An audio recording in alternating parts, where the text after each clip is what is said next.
Günaydın. Ne haber? Elif, iyiyiz biz de. Evet. Ne yapıyorsun Elif?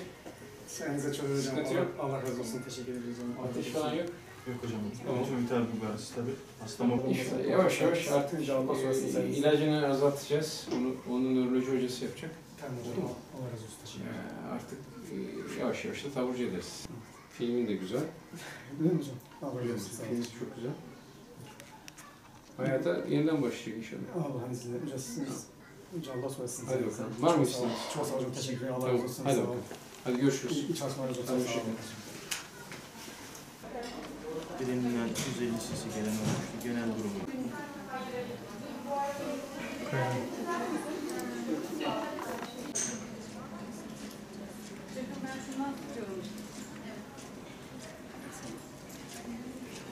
Benim Elif kızım yaklaşık 3 senedir havada geçiyordu.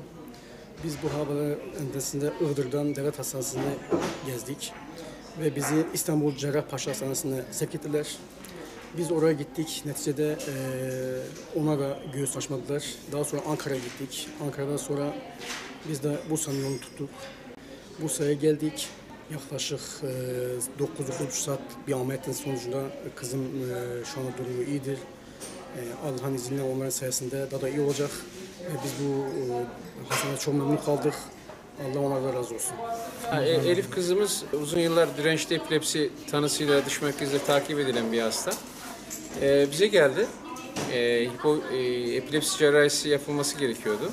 Bu tür hastaların epilepsi cerrahisi hastalarının çok tedaviye ulaşmada sıkıntıları olduğunu biliyoruz. Sadece cerrahi ekibin olması gerekmiyor. Çok ciddi nöroloji desteği gerektiren bir konu. Sağ olsunlar burada bizim güçlü bir nöroloji ekibimiz de var.